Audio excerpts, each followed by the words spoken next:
Boa noite, pessoal do segundo ano, tudo bem com vocês? Então, essa semana a gente volta aos conteúdos, tá bom? Semana passada eu fiz um vídeo para vocês, um resumo do que a gente tinha visto até então, e a ideia era para preparar vocês para as provas. Então, hoje o que a gente vai continuar? A gente vai continuar com o último conteúdo que a gente viu, que estava relacionado com as pilhas, o processo galvânico, oxidação e redução. Então, hoje a gente vai entender um pouquinho melhor o que é essa DDP e como ela ajuda a gente a entender se uma reação ela é espontânea ou não.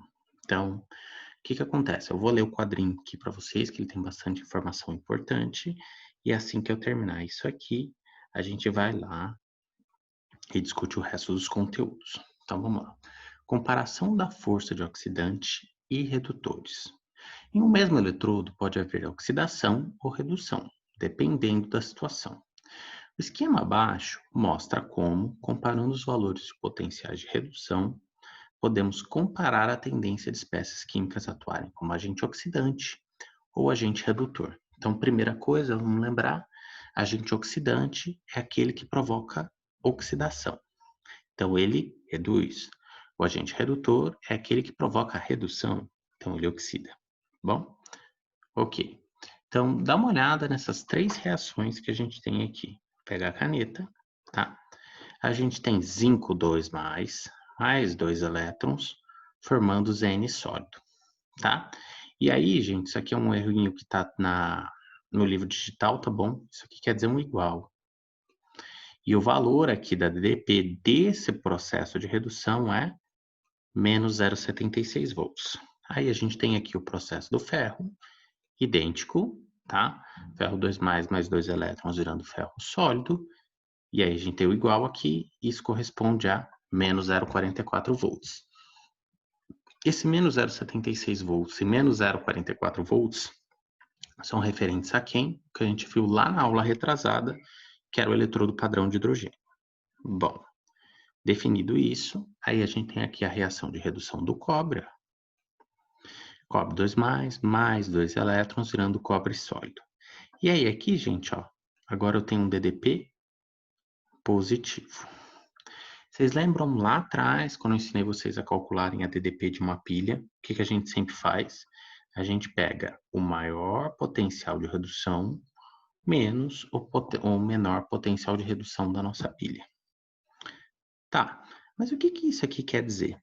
Veja, aqui eu tenho o zinco, né, em cima e o ferro. Qual dos dois tem o maior potencial de redução? Ó, aqui eu tenho menos 0,76 e menos 0,44. Entre esses dois, gente, tem um menor potencial de redução aqui, aliás, o maior potencial de redução, que é o que vai na frente, vai ser quem? Vai ser o ferro. Então, se eu tiver uma pilha de ferro e zinco, quem que vai sofrer redução aqui, gente, é quem? O ferro, tá? Mas e se eu tiver uma pilha agora de ferro e cobre? Quem que vai sofrer redução? Agora é o cobre, ó. O potencial de redução do cobre é maior que o de ferro. Então, o que isso está dizendo para mim? Eu vou ter o mesmo metal, ora ele agindo como anodo, ora ele agindo como cátodo, tá? Ou ainda, ora ele agindo como agente oxidante, ora ele agindo como agente redutor. E o que vai dizer para mim se ele vai reduzir ou oxidar são esses potenciais aqui. Aqui é a mesma coisa para o cobre. Ó. O cobre, o potencial de redução dele é mais 0,34. Mas se eu construísse uma pilha de cobre e um outro metal, que ele fosse, por exemplo, potencial mais 0,76, esse metal, mais 0,76, é que sofreria o processo de redução. E o cobre, ele sofreria o processo contrário, então, de oxidação. Lembra que eles são complementares, tá bom? Bom, isso que eu expliquei para vocês é o que ele vai tentar explicar em texto aqui embaixo. Vamos dar uma lida, que às vezes talvez essa explicação aqui fique um pouco mais clara para vocês.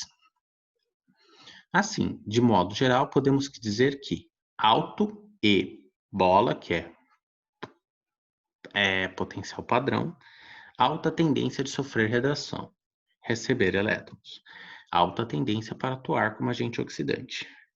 Ó, baixo potencial padrão, baixa tendência de sofrer redução, receber elétrons, alta tendência de sofrer oxidação, perda de elétrons, alta tendência para atuar como agente redutor, tá? E aí o quadrinho azul vai resumir tudo isso para vocês. Ó, os potenciais padrão estão relacionados às tendências das espécies em funcionarem como agentes oxidantes ou redutores. As espécies do lado esquerdo das simples reações de redução podem agir como agentes oxidantes. As do lado direito podem funcionar como redutores. À medida que o potencial padrão torna-se mais positivo, a força oxidante das espécies à esquerda aumenta. Conforme o potencial padrão torna-se mais negativo, a força redutora das espécies à direita aumenta. Bom, ó, eu acho que guardar assim por esquerda e direita é mais complicado, porque o exercício pode colocar isso para vocês de maneira diferente. O que vocês têm que entender? Vocês lembram que a gente viu uma tabela também, não na aula passada de revisão, lá na anterior. Ali tinha uma série de valores, tá bom? Então, quanto a gente olha a tabela do potencial de redução, por exemplo, quanto maior o meu valor positivo, maior um sinal de que esse elemento vai sofrer redução. Quanto mais negativo, maior a tendência desse elemento sofrer oxidação. E muitas vezes o mesmo elemento, quando ele está ali com componentes diferentes dessa pilha, ora ele pode sofrer oxidação, ora ele pode sofrer redução. Tá bom? Então agora vamos para o próximo slide. Deixa eu sumir com a caneta aqui, né? Bom. Aqui, gente, o que acontece? O livro, ele faz essa explicaçãozinha, né? E aí ele já coloca uns exercícios para vocês. Então, eu vou apagar aqui esses rabiscos e a gente vai fazer junto o exercício que já está resolvido, que é o exercício 21. A gente vai conversar um pouquinho a respeito dele, tá bom? Bom, o que é importante desse exercício, gente? Ele fala o seguinte, ó, os halogênios são úteis em processos de oxirredução realizados em laboratório.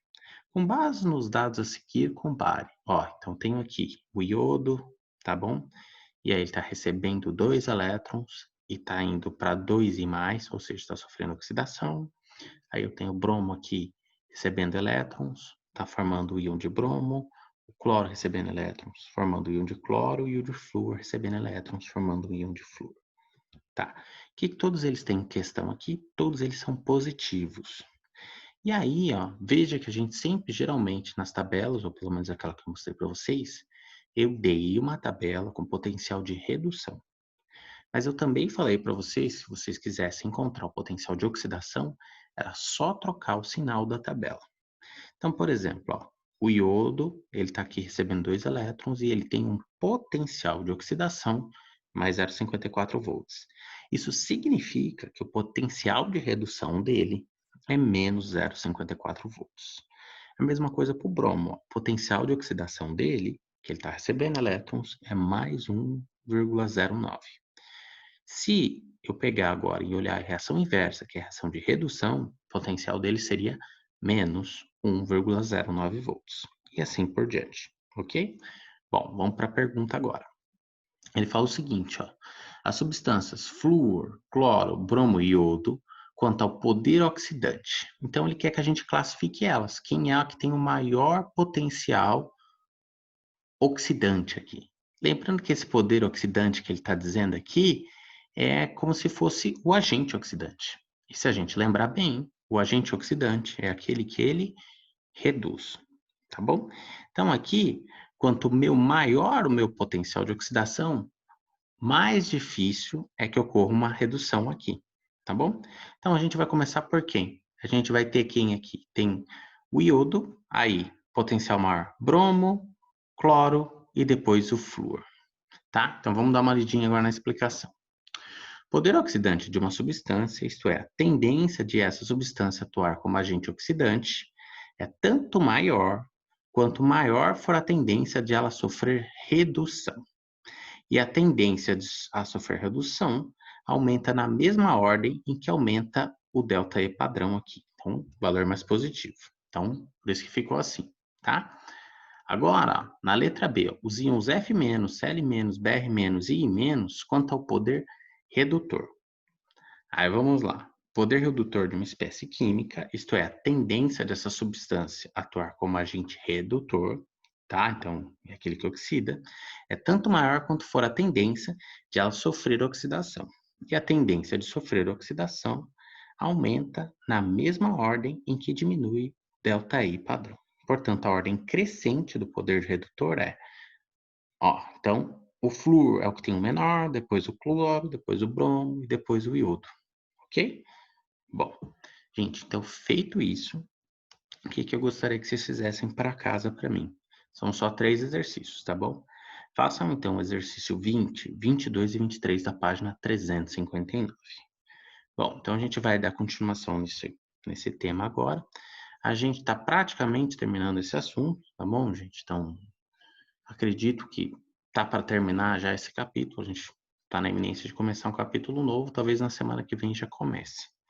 Bom, espontaneidade de reações de oxirredução. Em uma reação de oxirredução que ocorre espontaneamente, os elétrons são transferidos de uma espécie química com menor potencial de redução para outra com maior potencial de redução. Portanto, se calcularmos a diferença de potencial para esse processo, chegamos a um valor positivo. E aí, gente, o que está no quadrinho azul aqui é importante. Lembrando que no livro digital aqui está com um errinho, eu já mostro para vocês aonde. Ó, reação de oxirredução espontânea. Espécie que recebe elétrons, espécie que perde elétrons. E aí está aqui um maior que zero. O que está faltando aqui? Está faltando aqui, não sei o que acontece, ó, mas toda vez que eu tenho um sinal de menos, aqui no livro digital eles não estão colocando, tá? Então eu pego a espécie que recebe elétrons. A espécie que recebe elétrons é qual, gente? É a que sofre redução, menos a espécie que perde os elétrons, que é quem? A espécie que sofre oxidação. E se isso aqui for maior do que zero, ou seja, aí eu tenho uma pilha e eu tenho um processo espontâneo, tá bom? Bom, a ideia é essa. Então, deixa eu apagar isso aqui e vamos continuar. O resultado positivo da subtração expressa simplesmente a tendência de elétrons serem transferidos da espécie de menor para o de maior potencial de redução. Se, por outro lado, a subtração resultasse em um valor menor do que zero, ou seja, negativo, isso significa que os elétrons estariam sendo transferidos de uma espécie com maior potencial de redução para outra com menor potencial de redução. E isso não está de acordo com a tendência natural de transferência de elétrons. E aí, o que a gente teria aqui, gente? A gente teria o processo inverso da pilha, que é aquele, por exemplo, quando eu estou carregando uma bateria, tá bom? Que é um processo não espontâneo, um processo que eu preciso gerar trabalho. Bom, então, feito isso aqui, vamos continuar o próximo slide. Ó, reação de oxirredução não espontânea. Então, aqui é a mesma coisa, ó. Vou adiantar já, tá? Tá faltando um menos aqui. Bom, reação de oxirredução não espontânea é quando a espécie que recebe elétrons, né, o potencial padrão dela, menos o potencial padrão da espécie que perde os elétrons, então o oxidante, aqui ele é menor do que zero, ou seja, negativo. Bom, aí vamos dar uma olhadinha nesse quadro aqui, ó. Aqui ele tem uma pilha e ele vai falar das semi-reações, tá bom? Depois eu vou dar uma formulinha mais simplificada que a gente pode trabalhar para isso aqui. Prever se uma reação de oxirredução pode ocorrer espontaneamente permite que os químicos antecipem reações indesejáveis, por exemplo, corrosão dos metais, e tomem providências para evitar que ocorram, por exemplo, por meio do potencial da semicélula cobre, que é mais 0,34 volts, e da semicélula Fe, F0, que é de... E ó, aqui tá faltando, tá, gente? Quando tá em branco assim, de novo, tá faltando um sinalzinho de menos aqui, hein? Cadê a caneta? Ó, menos 0,44 volts, podem prever que a corrosão do ferro por íons cobre 2 é espontânea, mas a corrosão do cobre por íons de ferro 2+ não é. Então, o que ele está querendo dizer aqui? Se eu colocar o cobre metálico na presença de íons de ferro, nada vai acontecer com o cobre metálico. Mas se eu colocar ferro metálico na presença de íons de cobre, aí o meu ferro ele vai sofrer corrosão, ou seja, ele vai se oxidar, tá bom? Bom, para que a gente usa esse conceito? A gente usa isso quando a gente, por exemplo, faz uma pintura antioxidante em metais. Então, a gente pode fazer isso, ou a gente pode fazer um processo de galvanização, que é quando você deposita um metal na superfície de outro metal para você evitar um processo de oxidação, tá? Mas a gente provavelmente vai entrar nisso lá na frente em mais detalhes. Bom, então aqui eu tenho a semi-reação, gente, do ferro. Então, eu tenho ferro sólido mais cobre 2+, e aí indo para cobre sólido e o ferro 2+. É a reação espontânea e ela vai ocorrer, tá ok? Bom, e aqui? Aqui eu tenho potencial cobre 2+, ó, que é o que está do lado esquerdo, cobre sólido, que é o que está do lado direito. E aí aqui eu tenho ferro 2+, tá? E ferro 0, que aí é o contrário, ok? Bom, e aí ele está pegando, ó, e vendo qual que é o valor de DDP que a gente obtém. Como que a gente calcula se uma reação é espontânea ou não? Vocês lembram que eu falei para vocês que a gente pega o maior potencial de redução, tá? Menos o menor potencial. Então, vou colocar uma linha aqui. Então, o que acontece? Se esse valor aqui, ele der um valor positivo, isso aqui vai acontecer. Se ele der um valor negativo, ele também vai acontecer, mas aí eu vou ter que gastar energia, eu vou ter que fazer trabalho, tá bom? Então, é um processo não espontâneo. Processo espontâneo, ó, é esse aqui, tá ok? Bom, então, explicado isso, deixa eu apagar esse monte de rabisco para a gente não se perder. A gente vai dar uma olhadinha aqui. E aí, gente, isso aqui que está aqui embaixo fica um pouquinho confuso porque está faltando os sinais negativos, tá bom? Então, aqui, ó, eu tenho agora cobre 2+, aliás, cobre sólido, indo para o cobre 2+. E eu tenho ferro sólido indo para, aliás, ferro 2+, indo para ferro sólido. Então, o que que ele fez aqui? Ele fez a DDP das pilhas, ó. Quando ele fez isso aqui e ele somou esses valores, né? E aí eu vou fazer isso para vocês no cantinho, para a gente conseguir determinar quem que é a reação espontânea e não. E aí vai ficar mais claro para vocês do que do jeito que está aqui, que na minha opinião fica um pouco confuso. Bom, então a gente vai pegar o maior potencial de redução. O maior potencial de redução está dizendo aqui que o cobre ia receber os 2 elétrons. Então ele que ia sofrer o potencial de redução, então coloco 0,34 volts, menos o menor potencial de redução, que é do ferro, que no caso é 0,44. Por que que eu coloquei menos 0,44? Porque é exatamente esse o valor do potencial do ferro, tá bom, gente? Então, coloco o Fe aqui, esse aí, opa, deixa eu descer isso, esse aqui é o do cobre. Menos com menos é mais, 0,34 mais 0,48, 0,78 volts positivo, tá bom? Opa, positivo. Então, essa aqui, ela é espontânea. Então, o cobre reduz espontaneamente. Agora, a gente vai fazer o contrário. E para a gente fazer o contrário, eu coloco agora o potencial do ferro na frente. Então, ficou menos 0,44 menos o potencial do cobre, que é mais 0,34. O que aconteceu aqui, gente? Menos com mais deu menos. Menos 0,44 menos 0,34 é 0,78. Veja aqui, o mesmo potencial, tá bom?